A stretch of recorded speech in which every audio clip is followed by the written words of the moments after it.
안녕하세요. 40 초반에 화려한 돌싱이 된 여자입니다. 요즘 주변에서 저만 보면 무슨 좋은 일 있냐고 묻더라고요. 솔직한 마음으로는 이혼해서 속 시원하다고 말하고 싶지만 애써 참고 있었죠. 말해봐야 주변 사람들 입방아에 오르내리기만 하고 좋을 게 뭐가 있겠습니까? 그러다 우연히 알게 된 이곳에 익명으로 사연을 보내게 됐습니다. 원래 진짜 비밀은 모르는 사람들한테 털어놓는 게 편하다는 말도 있잖아요. 제가 이혼했다는 건 주변에서 다 알지만 아마 자세한 제 결혼 생활 이야기는 모를 겁니다. 그래서 이번 기회에 속 시원하게 털어내고 싶어서 이렇게 사연을 쓰게 됐죠. 이혼하고 제가 가장 싫어하는 게 어떤 건 줄 아십니까?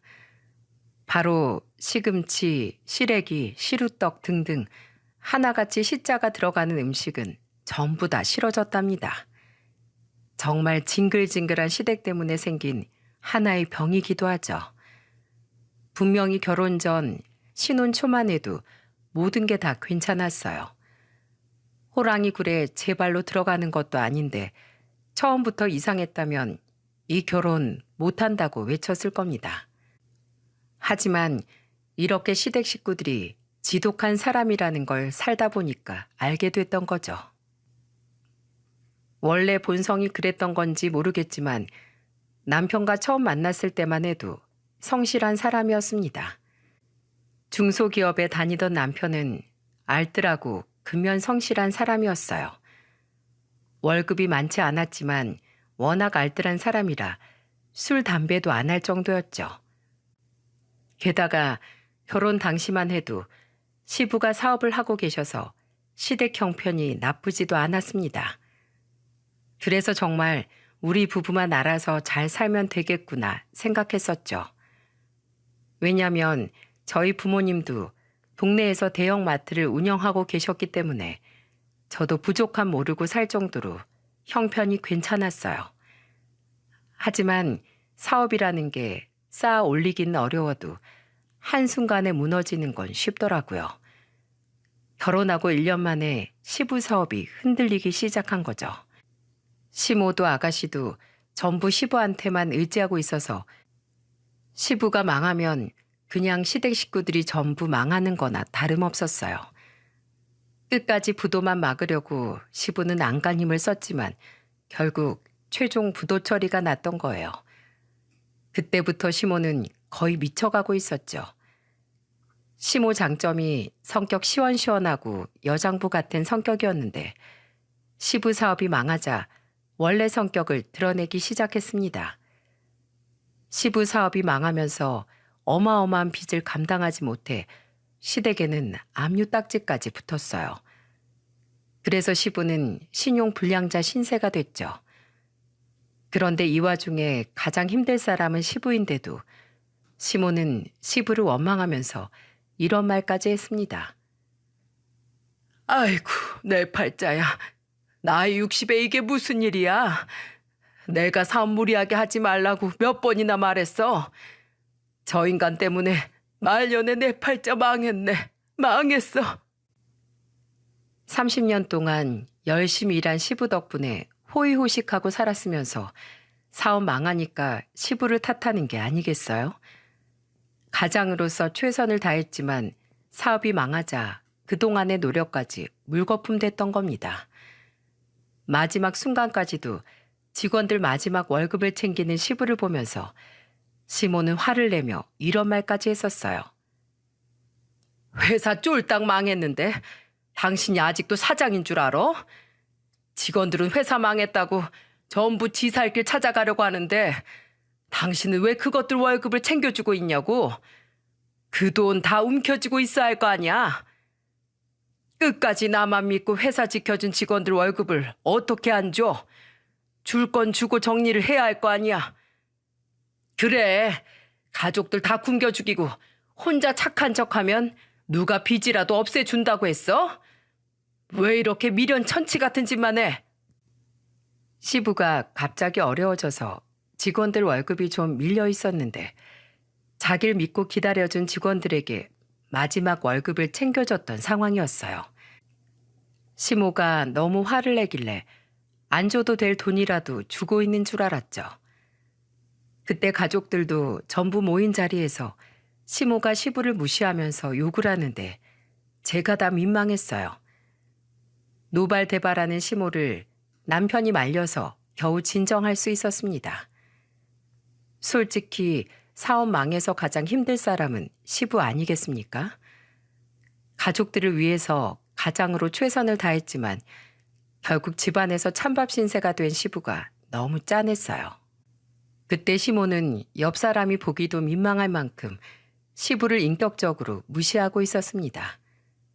한 번은 설에 온 가족 모여서 밥 한 번 먹으려다가 시모 때문에 전부 엉망이 된 적도 있었죠. 시부가 사업하면서 잘 나갈 때는 항상 시부 밥 먼저 챙겼었는데 시부가 망하니까 아예 아무것도 안 주려고 하는 거예요. 그때 식탁을 보니까 시부 앞은 휑하고 시모 앞에는 반찬이 잔뜩 있었죠. 이걸 보고 어떻게 같이 편히 앉아 밥을 먹을 수 있겠습니까? 보다 못한 제가 시부의 떡국과 밥을 제대로 덜어드렸어요. 그러자 시모는 저를 다그치듯이 이런 말을 했습니다. 너 혼나고 싶어? 저 인간 밥 먹을 자격도 없는 인간이야. 뭘 잘했다고 뜨신 국물에 밥까지 내어줘? 아버님 지금까지 열심히 사셨잖아요. 그래서 오랫동안 어머님 편하게 해드렸으면 어머님도 이제 아버님께 잘해드려야죠. 솔직히 옆에서 보고 있기 민망할 정도예요. 네가 뭘 안다고 나한테 훈수를 둬? 너 내 성격 몰라? 나 며느리라고 봐주는 거 절대 없어. 혼자서 잔뜩 흥분한 시모는 뜬금없이 친정 얘기를 꺼내는 거예요. 진짜 어이가 없어서 한마디 하려는데 제 옆에 있던 아가씨가 저를 말리면서 말했죠. 새언니, 그냥 무시해요. 말 안 통하는 거 언니도 잘 알잖아요. 그리고 엄마도 좀 그만해요. 설날에 이게 뭐야? 또다시 시작된 시모의 타령에 결국 시부는 한숨을 푹 내쉬며 식탁에서 일어나셨죠. 그리고는 담배를 들고 나가려고 하셨어요. 그런데 시모가 담배를 들고 나가려는 시부를 보더니 벌떡 일어나서 시부를 잡았습니다. 그러더니 갑자기 시부 손에 있던 담배를 뺏어서 손으로 뭉개 시부 얼굴에 던져버리는 게 아니겠어요? 담배를 얼굴에 던진 것도 모자라 시부한테 소리를 지르며 이런 막말까지 퍼부었답니다. 돈이 남아 돌아? 어디서 담배 필 생각을 해? 말년의 식구들 전부 사지로 쳐몰아놓고 담배가 피고 싶니? 한 푼이라도 아낄 생각을 하던지 아니면 나가서 택배라도 하라니까. 진짜 누구 미치는 걸 보고 싶어서 그래? 저런다고 압류딱지가 떨어지는 것도 아니고 망한 회사가 살아나는 것도 아닌데 왜 저러나 이해가 안 갔습니다.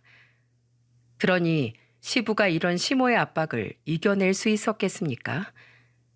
결국 시모의 압박을 이기지 못하고 시부는 종적을 감춰버렸어요. 처음에는 시부가 어디론가 사라진 게 믿기지 않아 계속 전화를 했었죠. 그때 시부가 신용불량자인 상황에도 마지막 비상금을 시모와 아가씨를 위해 남겨둔 채 어디론가 사라진 거예요. 게다가 경찰에 실종 신고하기도 애매했던 게 계속 시부한테 전화를 걸던 저에게 이런 문자를 남긴 겁니다. 나 당분간 혼자 있고 싶다. 내가 연락할 때까지 그냥 좀 기다려다오. 이런 문자를 며느리한테 보내는 시부도 힘들었겠죠. 그래서 저는 시부의 뜻에 따르기로 결정하고 이런 문자를 남겼어요. 아버님, 항상 끼니 잘 챙기시고 용기 잃지 마세요. 존경받을 만한 분이세요, 아버님은. 답장은 오지 않았지만 그래도 시부가 조금이나마 위안을 얻을 수 있길 바랬습니다. 그렇게 본인을 무시하고 비난하던 시모한테 마지막 비상금을 남기고 사라질 만큼 가족을 1순위로 생각하면서 사셨던 대단한 분이세요. 그런 분이 더 이상 자기를 찾지 말라는 말만 남기고 떠난 거죠. 남편도 그때 시부를 찾아보려 노력했지만 시부가 제발 찾지 말아달라고 부탁하는 통에 어쩔 도리가 없었습니다. 그 후 원래 살던 40평대 집이 경매로 넘어가면서 그 집에 살던 시모와 아가씨가 20평대 빌라로 이사까지 가게 됐어요. 그런데 이사 가는 곳이 1층 빌라였지만 말이 빌라지 거의 지 하나 다름없는 1층이었던 겁니다. 들어가 보니까 해가 안 들어서 곰팡이 냄새도 심했고 싱크대도 낡고 녹슬어 거의 무너져 있었죠. 보기만 해도 열악한 환경이라 이런 곳에서 시모가 어떻게 살까 걱정이긴 했어요. 심지어 건강했던 시모가 자주 아프기까지 했습니다. 아무래도 열악한 환경에 위생적으로도 좋지 못한 환경이라 여기저기 아팠던 거죠. 결국 시모는 병원에 3주 정도 입원까지 할 정도였습니다. 그걸 지켜보는 남편은 정말 힘들어했어요. 남편이 매일 소주를 마셔야만 잠이 드는 걸 보는데 아내로서 참 힘든 시간이었죠. 그래서 저는 큰 결심을 하고 남편과 시모 거취에 대해 논의해보자며 이렇게 말했습니다. 어머님 전세라도 얻어드리는 거 어때? 그 빌라가 거의 반지하잖아. 어머님 연세도 있는데 저러다 큰 병이라도 걸리면 그땐 진짜 더 힘들 것 같아. 정말? 당신이 그렇게 말해주면 나야 고맙지. 그런데 우리 형편에 전세 자금을 어떻게 구하지? 일단 우리 지금 사는 집에 대출이 당신 명의로 되어 있으니까 어머님 전세는 내 명의로 해봐야지. 여보, 정말 고마워. 나 정말 당신한테 잘할게. 그래도 이렇게 마음 먹고 나니까 좀 낫다. 시부모도 내 부모나 마찬가지인데 우리가 보고 있을 수만 없잖아. 남편은 저한테 고맙다는 말을 하면서 울기 시작했어요. 그동안 아들로서 야위어가는 시모를 보며 얼마나 힘들었겠습니까? 한동안 잠도 제대로 못 드는 남편이 안타까워서 큰 결심을 했던 거죠. 그야말로 이빨 빠진 호랑이 같은 모습을 한 시모에게 저는 죽을 가져다 드리며 말했습니다. 그리고 시모를 보면서 안타까운 목소리로 말했어요. 어머님, 그동안 힘드셨죠? 지금도 이렇게 야위고 건강까지 안 좋아지셨는데 며느리 된 도리도 못하고 죄송해요. 괜찮어.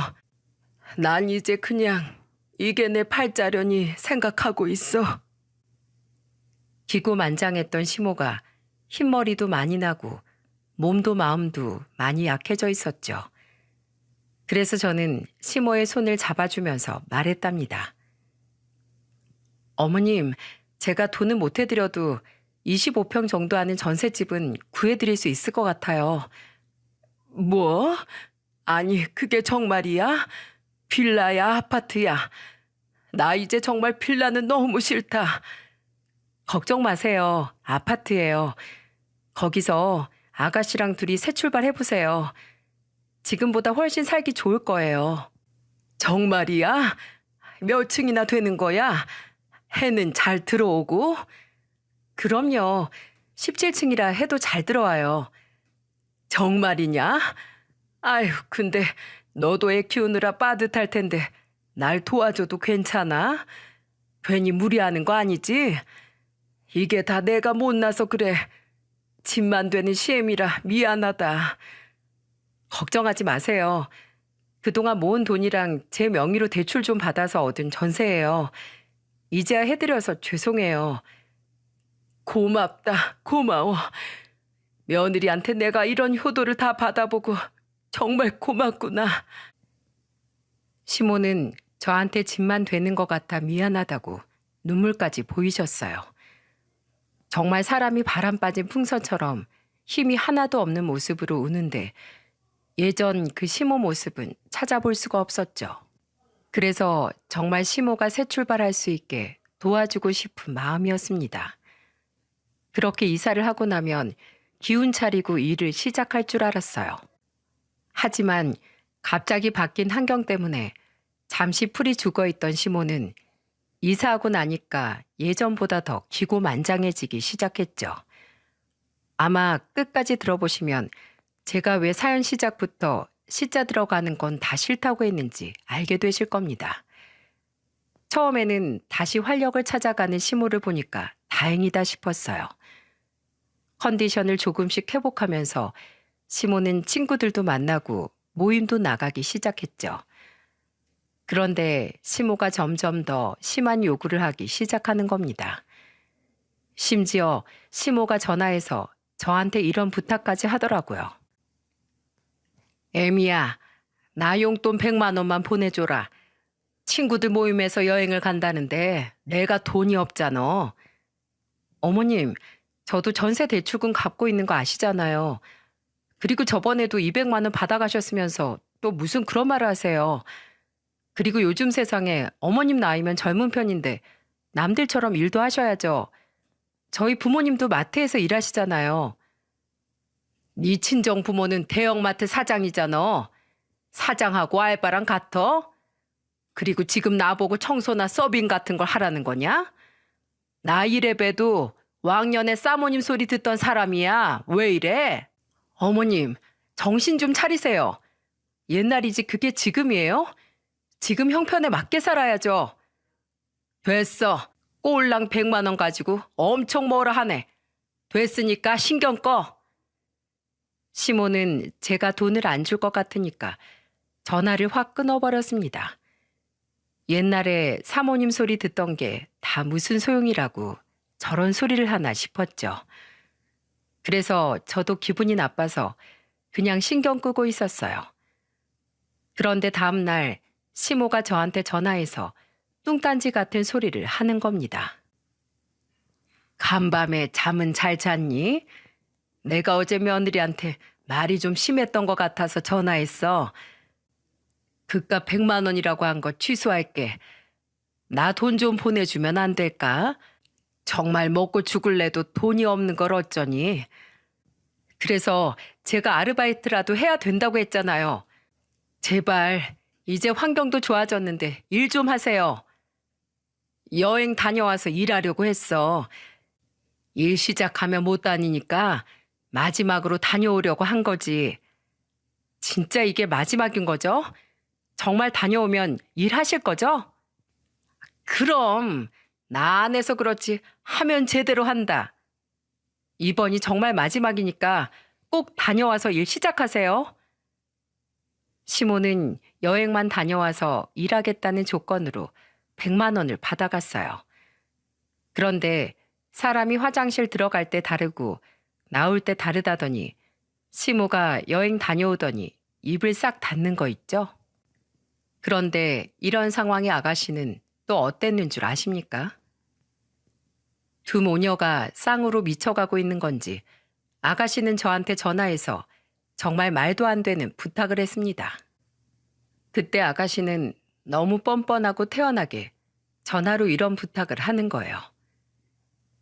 새언니, 저 지난주에 상견례하고 이제 결혼 준비하는 거 알죠? 네, 들었어요. 축하드려요, 아가씨. 근데 제가 알다시피 집안이 쫄딱 망해서 집에 돈이 없잖아요. 그러니까 혼수 비용으로 3천만 원 정도만 해주세요. 뭐요? 내가 왜 아가씨 혼수 비용까지 해줘요? 저 그럴 자격 되는 거 아니에요? 아가씨, 언제 이렇게 뻔뻔해진 거예요? 원래 이런 사람 아니었잖아요. 저라고 언제까지 착하게 살아요? 착하면 호구되는 세상이잖아요. 아빠 사업 망한 거 다 착하게 살다 뒤통수 맞았잖아요. 그래서 저도 제 권리 누리면서 살아야겠어요. 그러니까 새언니가 나 3천만 원 해줘요. 대체 이게 무슨 거지 같은 논리랍니까? 착하게 안 살겠다는 건 본인 마음이니까 넘어간다 쳐도 혼수 3천만 원은 제가 왜 해줘야 되는지 이상했죠. 순간 그동안 시모 때문에 받던 스트레스까지 한 번에 터져서 아가씨한테 화를 내며 따졌어요. 3천만 원이 걔 이름이에요? 그리고 나한테 돈 맡겨둔 거 있어요? 대체 내가 은행 ATM 기계도 아닌데 왜들 그래요? 새언니 집안 잘 살잖아요. 그럼 좀 서로 도와가며 사는 거지. 뭘 그렇게 야박하게 굴어요? 우리 부모님 돈이지 내 돈이에요? 그리고 남편이랑 상의해서 아가씨 집에 냉장고 하나 해주기로 했으니까 그걸로 퉁쳐요. 뭐라고요? 언니, 왜 그런 걸 둘이서 정해요? 도저히 말이 안 통할 것 같아서 그냥 전화를 끊어버렸습니다. 그러자 아가씨는 계속해서 전화를 하길래 아예 차단해버렸죠. 그러자 아가씨의 악랄함이 그때서야 드러났어요. 퇴근하면서 문자가 여러 개 와 있길래 보니까 아가씨가 저한테 이런 문자를 남겼습니다. 인생 그따위로 사는 거 아니에요. 돈 좀 있다고 시댁 무시하는 거죠? 오빠랑 이혼시킬 거예요. 문자로 저를 저주하는 아가씨를 보자 진짜 대꾸도 하기 싫어서 그냥 차단해버렸죠.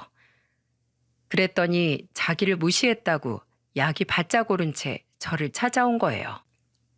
그러면서 집까지 찾아와 저한테 한다는 소리가 이런 말이었습니다. 지금 내 연락 씹었어요? 시댁 식구한테 이렇게 해도 되는 거예요? 내가 지금은 예의상 족보 꼬일까봐 아가씨라고 꼬박꼬박 불러줬는데 이제 안 되겠다. 그냥 야라고 부를게. 뭐? 야? 이게 진짜 미쳤나? 어디서 야라고 부르겠다는 거야? 너한테 야라고 부르겠다고. 여기 너밖에 더 있냐? 이 개념 없는 거사. 아버지 사업 하나 믿고 놀고 먹고 있었으니까 그 나이 처먹고 돈 3천만 원이 없지. 진짜 한심하다 한심해. 그리고 네가 나보다 4살이나 어리잖아. 어디서 조그만한 게 하늘 같은 언니한테 대들어?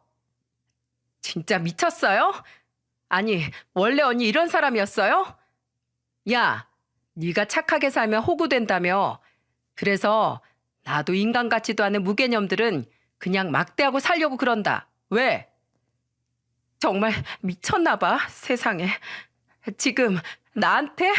와. 제가 하는 말에 충격을 받았는지 혼자서 말까지 더듬다가 가버렸죠. 그리고 그때 충격이 컸는지 한동안 찾아오지도 않더군요. 진짜 그때 남편마저 개차반이었으면 시댁을 완전히 제 인생에서 도려내고 싶을 만큼 징글징글했습니다. 그 후로도 한 5년을 제대로 된 일하는 걸 본 적이 없었어요. 그래도 저랑 남편이 용돈을 일절 안 주니까 돈이 급하면 일을 나가긴 했죠. 그런데 무슨 일을 하루 이틀도 안 하고 그냥 그만두는 겁니다.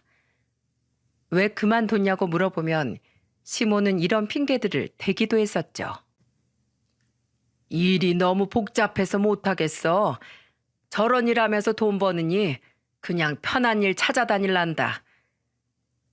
처음 하는 일이니까 당연히 어렵고 복잡한 건데 단순한 식당 서빙 일도 못하겠다는 거예요. 그래서 저는 남편한테 용돈 주지 말라고 신신당부를 했습니다. 당장 쓸 돈이 없어야 일하려고 노력이라도 하겠다 싶었어요. 그렇게 지난 시간이 무려 5년이었죠. 그런데 그 무렵에 친정아버지가 췌장암 진단을 받고 투병 생활을 하게 된 겁니다. 췌장암이 고치기 힘든 암이라고 해도 의료기술이 좋아졌으니까 그래도 이겨내실 거라고 믿고 싶었어요. 하지만 계속해서 평생 일만 하던 아버지는 결국 병마와 싸우다가 고통스럽게 세상을 떠나셨죠. 생전에 불우한 이웃을 찾아가 봉사활동도 하셨고 라면이나 햇반, 김치를 독거노인에게 나눠주기도 하셨던 좋은 분이셨습니다.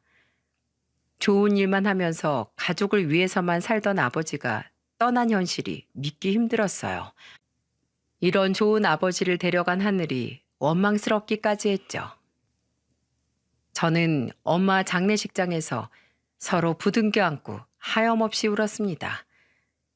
저를 더 슬프게 했던 건 아버지께 도움을 받으셨던 나이 지긋한 노인분들이 어려운 형편에도 부조금까지 챙겨서 오신 거예요. 그리고는 한 할머니가 엄마 손을 잡아주면서 슬픈 목소리로 말씀하셨죠.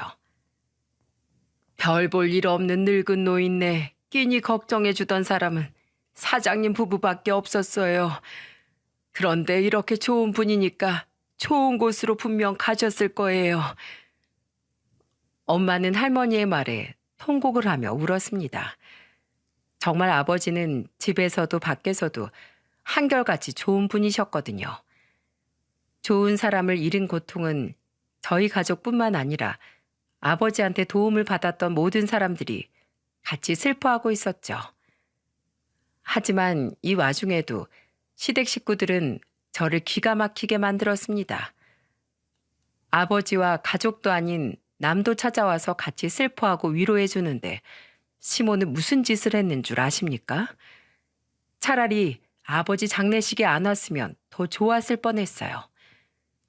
누가 억지로 끌고 온 것도 아닌데 시모는 친구들을 4명이나 데리고 와서 부조를 딱 3만 원만 한 겁니다. 그리고는 친구들이랑 모여 앉아 6시간 동안 술 마시고 웃고 떠들면서 앉아있던 거죠. 진짜 오고 가는 손님들도 계속 눈살을 찌푸리는데 더 이상 보고 손 놓고 있을 수 없어서 시모한테 가서 단호하게 말했습니다. 어머님, 상중인데 조용히 좀 해주세요. 다른 분들이 불편해할 만한 행동 좀 그만하세요. 야, 뭘 몰라서 이런 소리를 하네. 옛날에 장례식장에서 일부러 고스톱도 치면서 깔깔거리고 웃었어. 돌아가신 분 기분 좋게 가시라고. 나도 지금 그러고 있는 거잖아. 아버님도 통곡하는 것보다 이렇게 기분 좋게 가시는 걸 더 좋아하실걸? 이런 말을 당당하게 하고는 친구들과 또 웃기 시작했죠. 저는 참다 못해 소리를 지르면서 시모한테 말했어요. 그런 거 다 필요 없으니까 여기서 당장 나가세요. 벌써 6시간째 이러고 있잖아요. 여기서 웃고 떠드는 사람 여기밖에 없으니까 당장 나가요. 그러자 시모 옆에 있던 친구가 저한테 어이가 없다는 듯 노려보며 말하더군요. 이 집 며느리가 아주 못됐네. 시애미가 직접 와서 자리 지켜주면 고맙다고 해야지. 어디서 소리를 질러? 그러더니 갑자기 시모 친구는 자리에서 일어나더니 술에 취해서 소주병부터 상 위에 있던 음식을 전부 바닥에 쏟아버리는 게 아니겠습니까?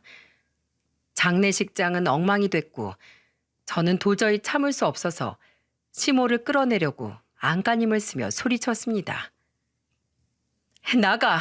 나가라고요. 이게 뭐하는 짓이야. 당장 나가요. 제가 시모와 실랑이를 벌이자 남편도 처음에는 말로 시모를 타이르다가 결국 시모 일행을 끌고 나갔죠. 진짜 개념이 없어도 너무 없는 거 아닙니까?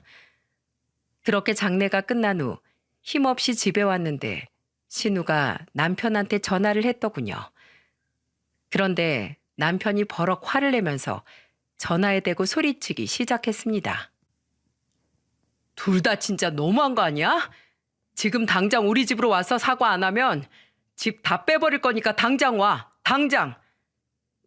무슨 일인가 싶어서 캐물었더니 신우년이 글쎄 시모를 왜 장례식장에서 쫓아냈냐고 따졌다는 거예요. 그러자 남편도 더 이상 참다 못해 화를 낸 거죠. 집까지 빼버린다고 하니까 둘이 쪼르르 와서 사과를 하기 시작했어요. 그러면서 신우는 눈물을 흘리면서 말하더군요. 저 얼마 전에 파혼해서 제정신이 아니었어요. 앞뒤 사정 모르고 무조건 따져서 정말 미안해요. 얼마나 개차반 같았으면 파혼까지 당하겠습니까? 진짜 기가 막혀서 더 묻지도 않았어요. 그러자 대형 사고 친 시모는 남편한테 매달리며 애원하듯 빌기 시작했습니다. 나는 정말로 좋게 보내드리고 싶어서 그런 거야. 정말이라니까. 제발 엄마 정신 좀 차려요. 언제까지 그렇게 살려고 그래요? 우리가 그만큼 했으면 최소한 성이라도 보여야죠. 미안해. 내가 정말 잘못했다. 내가 이렇게 빌게. 저는 그때 너무 화가 나서 나가라며 소리쳤어요.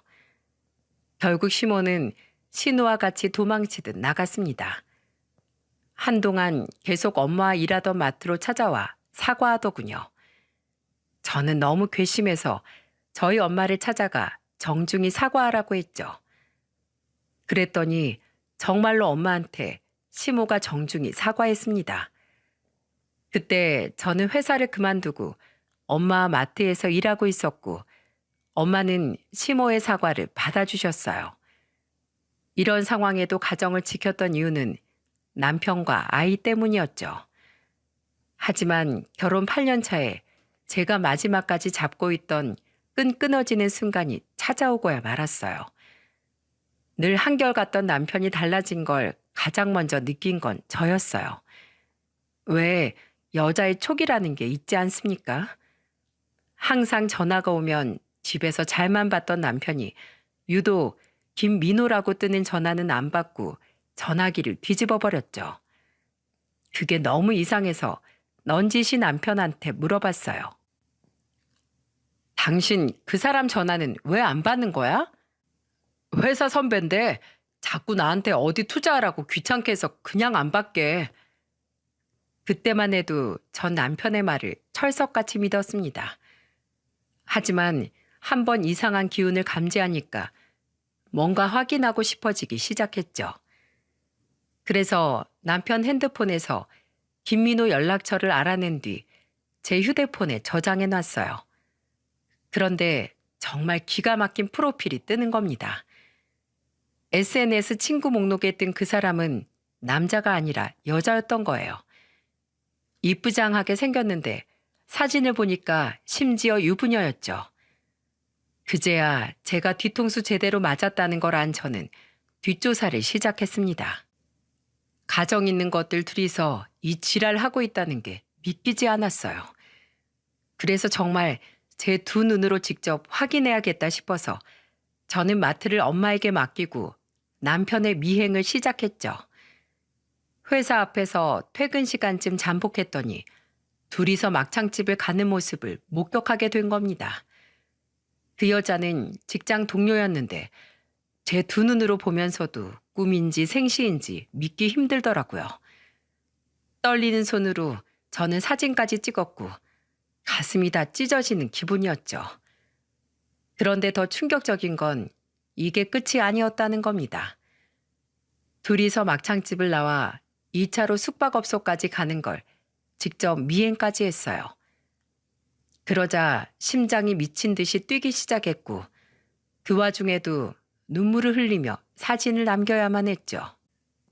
우리나라 이혼율 1위로 꼽히는 원인이 바람이라고 하더니 나한테 이런 일이 생길 줄 정말 꿈에도 몰랐습니다.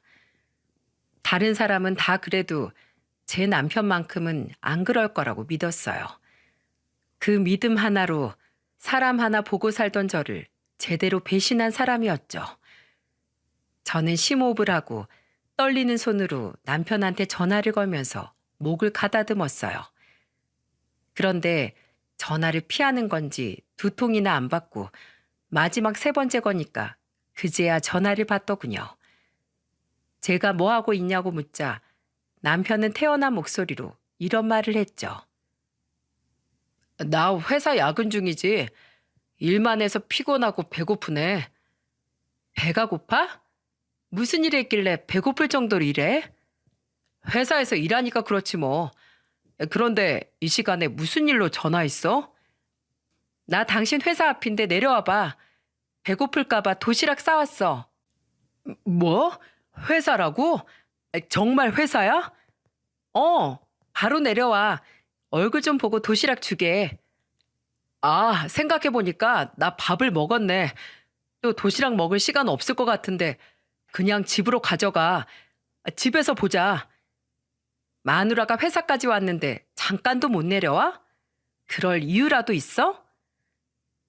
남편은 제 말에 당황해서 아무 말도 못하더군요. 더 이상 참을 수 없어서 침묵을 깨고 남편한테 전 이렇게 말했습니다. 당장 내려와. 지금 회사 아니야. 뭐? 회사가 아닌데 나보고 어딜 내려오라는 거야? 방금 딴 연 끼고 신나게 들어간 숙박업소 앞으로 내려오라고. 10분 안에 안 내려오면 회사에 다 폭로할 거니까 당장 튀어와. 뭐? 여보.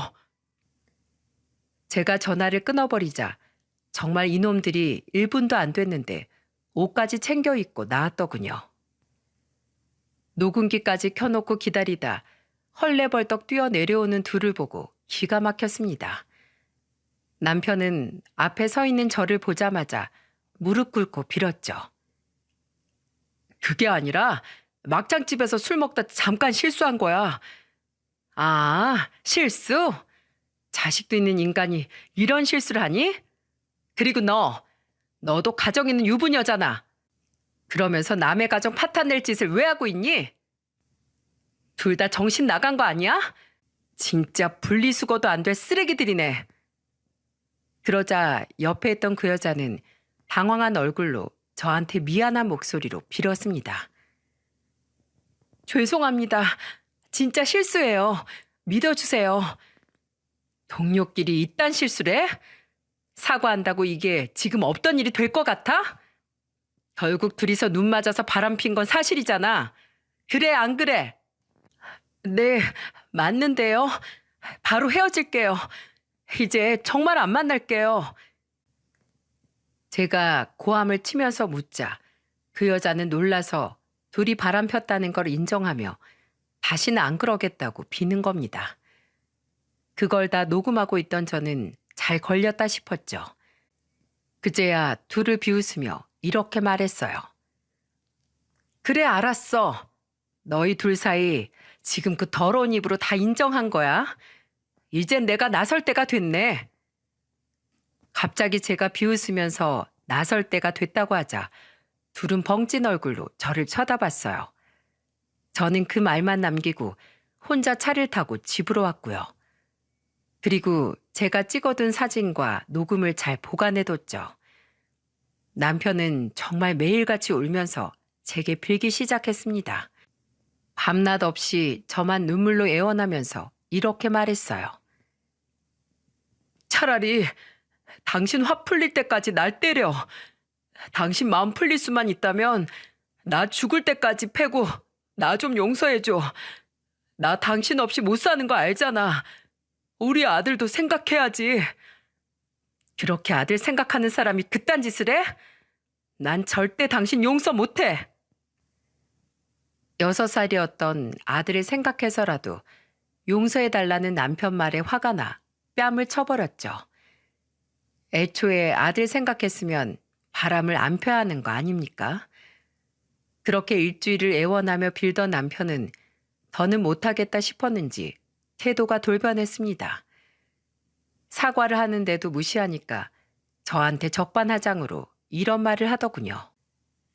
야, 그냥 이혼해. 남자가 이 정도 빌면 못 이기는 척 용서해야지. 사회생활 하다 보면 실수할 수 있는 거잖아. 나도 이런 거 이해 못하는 사람이랑 살고 싶지 않으니까 이혼해.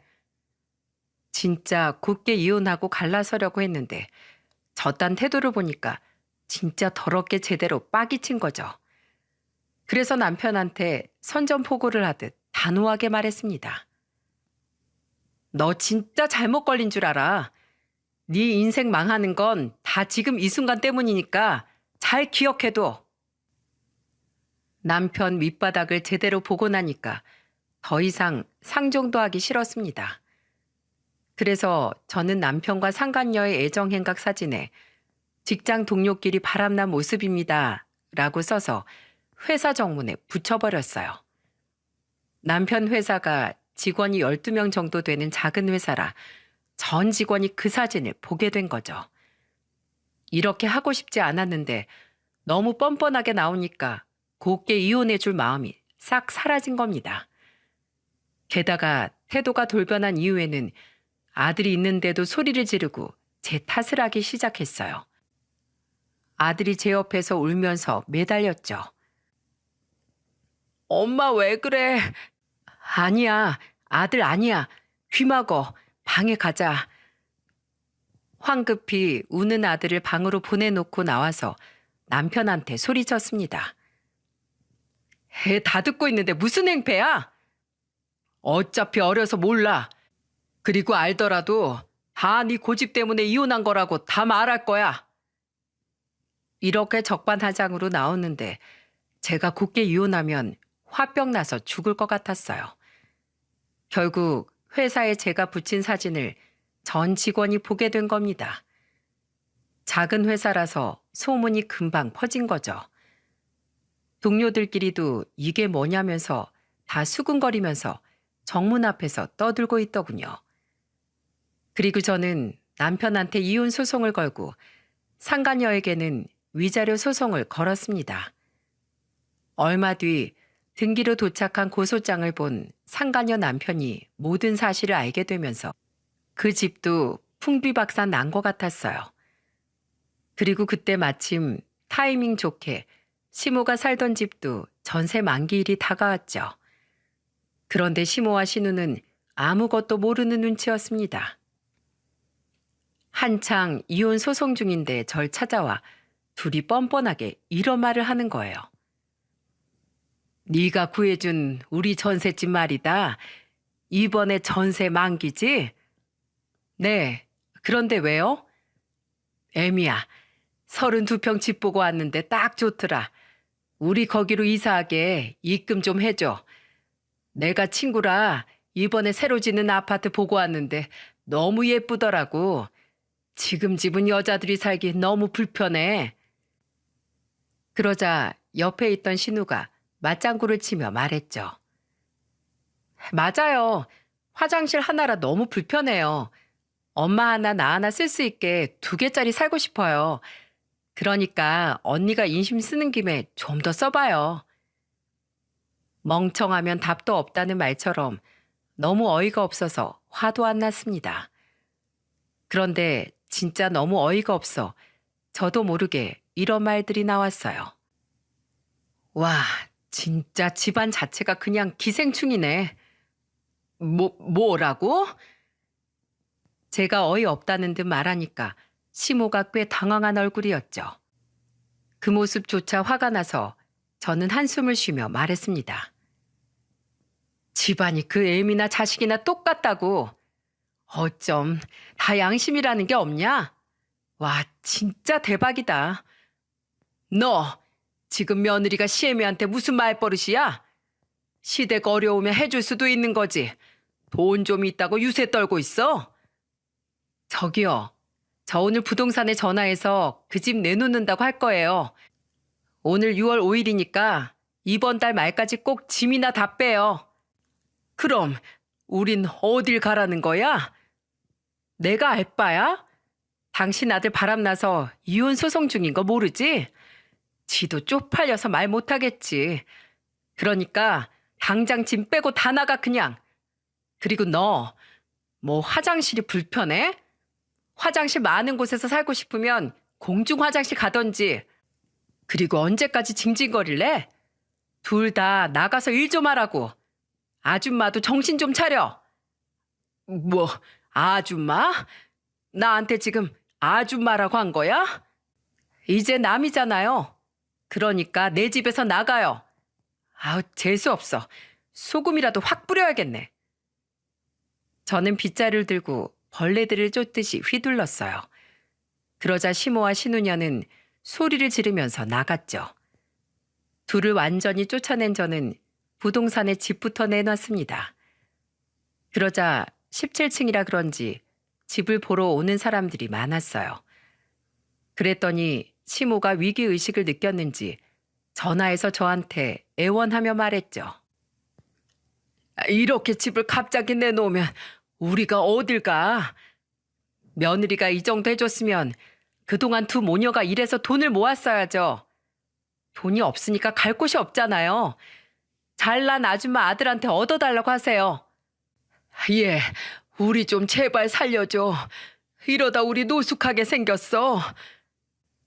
아줌마 같으면 바람핀 놈이랑 살 수 있겠어요? 당장 짐이나 빼요. 이제 남이니까 그만 좀 들러붙어요. 저는 곧장 끊어버리고 다 전화를 차단해버렸죠. 결국 두 모녀는 아파트에서 나오게 된 겁니다. 웃긴 건 전보다 더 열악한 원룸으로 이사를 가게 된 거예요. 그런데 그런 상황에도 남편 그놈은 눈 하나 깜짝 안 하는 거 있죠?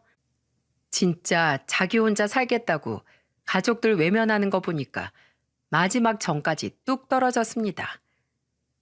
그렇게 저는 소송 끝에 양육권도 받아오고 재산 분할의 위자료까지 다 제가 유리하게 받았어요.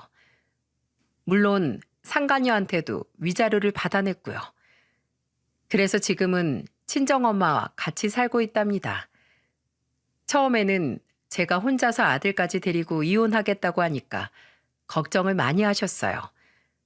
하지만 예전과 달리 제가 편안해 보였는지 지금은 저를 가장 응원해주고 계시죠. 그렇게 이혼하고 몇 달 뒤 엄마를 모시고 고기를 먹으러 간 적이 있었는데 그곳에서 신우년을 딱 마주치게 된 겁니다. 신우가 설마 손님으로 왔냐고요? 그럴 리가 있겠습니까? 거기서 불판 닦는 일을 하고 있더라고요.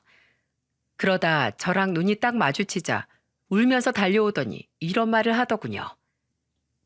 언니, 우리 엄마가 또 아파요. 내가 급하게 일은 하고 있는데 예정을 생각해서 병원비 좀 빌려줘요. 내가 미쳤어? 예정 같은 소리 한다. 앙심 품고 안 사는 걸 다행으로 알고 가서 얼른 불판이나 닦어. 마지막까지 돈 얘기를 하는 신우를 매몰차게 떨쳐냈어요. 진짜 끝까지 이런 식이라 제가 시자 들어가는 것만 봐도 치를 떨고 있죠. 이제는 완전히 연이 끊어져 남편 놈도 회사에서 해고당한 뒤로 일용직을 전전한다는 소식 이후로 들은 게 없답니다. 이렇게 결혼 생활이 막을 내려서 허무하긴 하네요. 결혼할 때 주례사 중에 평생 부부로 인연을 맺고 행복하게 살겠습니까? 라고 물으면 부부가 네라고 대답하지 않습니까? 하지만 결혼 생활 8년 만에 바람으로 갈라서니까 허탈할 뿐이에요. 제발 바람은 사람이라면 바람 같은 거 절대 피지 마세요. 남은 가족들은 평생 상처로 안고 살게 될 겁니다. 저는 간통죄를 폐지한 사람들이 원망스러웠죠. 이혼 사유로 배우자의 외도가 가장 높다는데 본인들은 즐거워도 자식들까지 힘들다는 거 꼭 기억하길 바랍니다. 소중한 가정 평생 잘 지키길 바랄게요. 저와 제 아들이 받았던 고통 남들은 받지 않길 바라는 마음이죠. 그러니 모두 서로 위해주며 행복하게 살길 바라겠습니다.